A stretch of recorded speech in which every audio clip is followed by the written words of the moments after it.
Guys, on va aller dans cette situation, on y va. Imaginez 11 heures, pas 11 minutes, 11 heures, pas 1 heure, pas 60 minutes, 11 heures d'interrogatoire. Voilà ce qu'aurait subi l'arbitre somalien Omar Hartan à son arrivée sur le sol américain. Il avait pourtant toutes ses papiers en règle, son contrat de travail. Voici, je vais venir arbitrer pour la FIFA. Voici, je suis embauché, j'ai été choisi par la CAF. Voici, c'est moi arbitre certifié. En plus, il a sa fiche d'arbitre, il est certifié, il est reconnu. On l'a fait faire 11 heures d'interrogatoire. Rendu à 11 heures d'interrogatoire, c'est quelles questions qu'il posait? Il n'y avait même plus de questions à poser, là. Il est reconnu par la CAF, il a son dossier. Un arbitre international, donc il a l'habitude, on le prend, on le reconnaît, c'est un bon arbitre international pour tous les matchs importants. Il l'envoie dans tel pays, il vient, il repart. C'est pas comme si quelqu'un qui vient à l'aventure, qui a l'habitude de venir faire ça, non. Un officiel du football, un homme sélectionné pour participer au plus grand événement sportif de la planète. Et malgré cela, direction salle d'interrogatoire. Ils ont dit, ah, toi, j'aime pas ta face. Viens.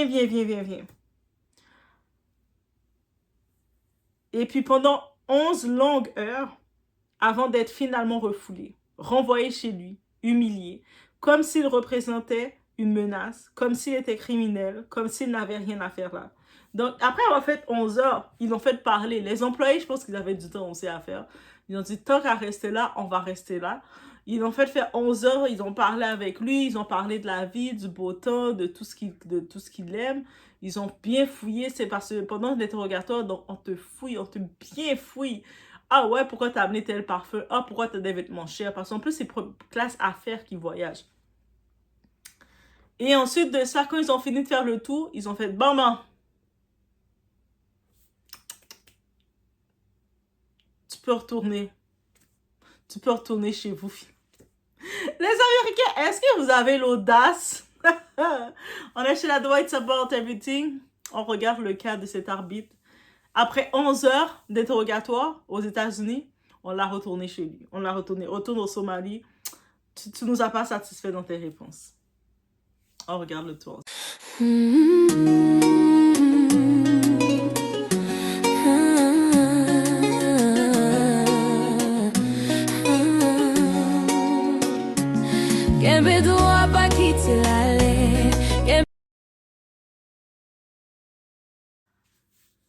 Les mots de l'arbitre sont déchirants. Qu'est-ce qu'il dit? Je suis juste un arbitre essayant de vivre son plus grand rêve, d'aller à la Coupe du Monde. Je suis vraiment déçu. J'avais les bons papiers et le bon visa. Je pense qu'ils ont un problème avec mon pays. Moi aussi. J'osais pas le dire, mais comme tu le remarques, moi aussi. Et franchement, comment ne pas comprendre sa frustration? Nous ne parlons pas ici d'un inconnu arrivé sans document. Nous parlons d'un officiel reconnu par les instances du football africain, la CAF.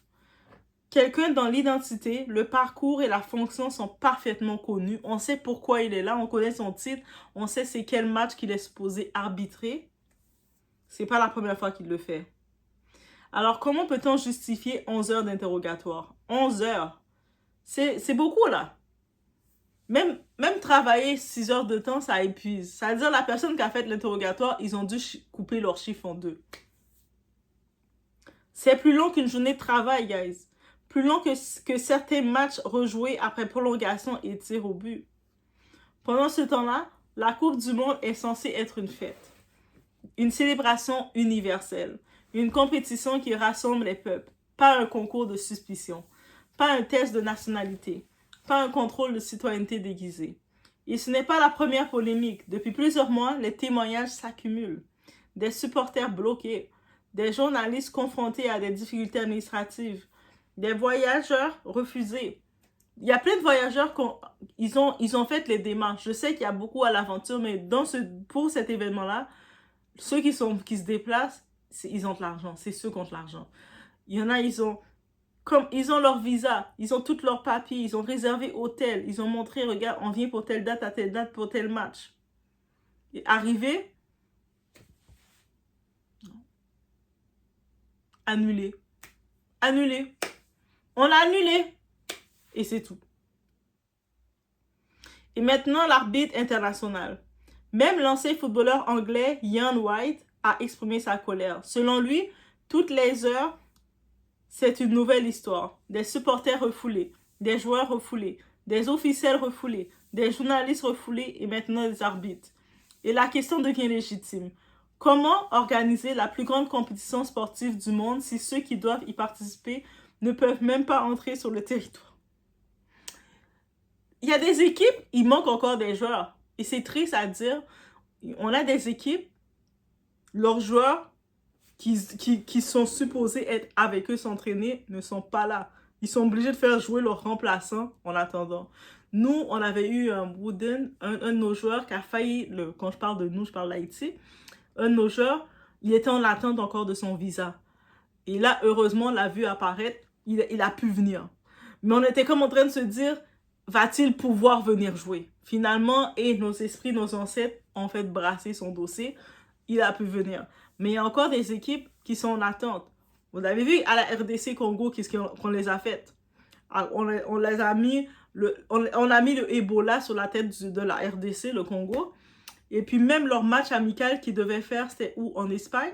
Ils devaient jouer contre le Pérou, je pense. Ok.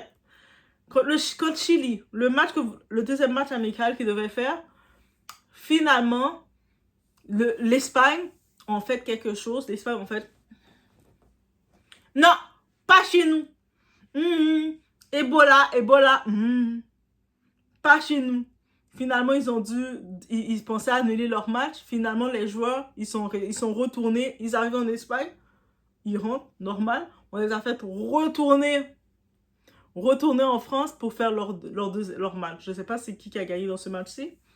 Mais, et puis, toute leur équipe, avant de venir aux États-Unis, ils doivent faire la quarantaine. Ils ont dû aller tous s'installer ensemble, faire la quarantaine, alors que la plupart des joueurs, ils vivent en Europe. Bref, on reste sur ça, on respire un bon coup, mais c'est ça. Puis, il y a l'autre sujet, celui que beaucoup évitent, la Somalie. Parce qu'au fond, la question que beaucoup se posent est simple. Est-ce que cette décision aurait été la même si l'arbitre venait d'un pays occidental? Est-ce que l'interrogatoire aurait duré 11 heures? Est-ce que le traitement aurait été identique? On sait que la vidéo que j'ai faite plus tôt, le Sénégal qui se font fouiller sur la tarmac d'aéroport, sur le tarmac de l'aéroport. Par contre, le Sénégal, ils ont tout de suite fait un communiqué, je sais pas, la peur, la crainte, pour dire que non, c'est beau, on aime être traité comme ça, on est habitué, ça nous fait plaisir. Ok, Sénégal, on accepte. Mais là, la Somalie avec leur arbitre, c'est comme si t'es payé pour aller faire ta job à l'international parce qu'il est venu travailler. Et puis là, finalement, on te fait rester 11 heures de temps, perdre 11 heures de temps pour finalement on te retourne chez toi et dire « Ah non, tu nous as pas convaincus. Tu aurais dû nous donner ton rein, ça aurait été plus convaincant. » Bref. Impossible de répondre avec certitude, mais lorsque la personne concernée affirme elle-même « Je pense qu'ils ont un problème avec mon pays. » On ne peut pas le contester. On comprend pourquoi cette affaire provoque autant de réactions. Et pendant ce temps, les supporters payent des billets à des prix records. Ils ont dit, habituellement, les prix ne sont pas ça. Les prix ont monté de 2000 $ le prix, alors qu'habituellement, dans leur match, c'est des billets de 75 $ et quelques. Je me dis, ok, j'avoue qu'il y a des pays qui n'étaient pas là, ça amène plus d'engouement. Je sais, beaucoup de mes Haïtiens, les RDC, Kourako, mais beaucoup de personnes disent Kourako, ah mais c'est un petit pays, ils sont tout petits. Mais il y a des gens qui sont fructueux là-bas aussi. Ils savent leur pays, c'est la première fois qu'ils sont là. Cap-Vert, ils savent ils sont la première fois qu'ils sont là. C'est sûr que les supporters ont encore plus d'engouement que les pays qui ont l'habitude d'être là. Parce qu'on est comme, oh my God, on est excité d'être là. Donc, et la FIFA le sait. La FIFA est contente de nous voir. de voir ceux qu'on n'a pas l'habitude d'être là, parce qu'ils savent qu'on va encore plus vouloir payer, on va plus dépenser pour eux, et ils aiment ça. Les hôtels explosent leurs tarifs, mais c'est tout à fait normal, c'est la loi. C'est un événement mondial, ça attire beaucoup de touristes du monde de partout. Bien sûr que ça va coûter cher. Les transports deviennent hors prix, encore une fois, c'est l'inflation. Les fans traversent parfois plusieurs continents pour vivre leurs rêves. En plus, ces 3 pays-là sont bien mis. Et la plupart des matchs se jouent aux États-Unis en plus. Mais la plupart de ces 3 pays-là sont bien mis, guys. Ils économisent pendant des années. Il y a des gens, c'est ça. Il y en a là, ils ont fait 5 ans. Quand on parle des prix qui sont chers, mais des gens, ils ont fait, pour ce genre d'événement-là, les vrais passionnés, ça fait peut-être 1 an qu'ils sont en train de préparer leur argent. Il y en a, ça fait 3-4 ans. Donc, il faut aussi regarder ça. Ils prennent des congés, ils organisent leur voyage des mois à l'avance et malgré tout cela, certains découvrent au dernier moment qu'ils ne sont pas les bienvenus. Quelle image cela renvoie-t-il au reste du monde? Le football est censé unir, pas humilier, pas exclure, pas traiter certains participants comme des suspects permanents. Quelles que soient les raisons administratives invoquées, une question demeure. Comment un arbitre international reconnu peut-il passer 11 heures en interrogatoire avant d'être renvoyé chez lui? Parce qu'au-delà du football, au-delà de la FIFA, au-delà des visas, c'est une question de dignité. Et quand un homme arrive avec ses papiers, son accréditation et son rêve de participer à la Coupe du Monde, le minimum, c'est qu'on le traite avec respect et dignité. Ma question à mes très chers Doassiens, on est rendu là. Pensez-vous qu'Omar Harton a été victime d'une discrimination liée à son pays d'origine ou s'agit-il simplement d'une procédure de sécurité normale? Laissez-moi savoir en commentaire, vous en pensez quoi?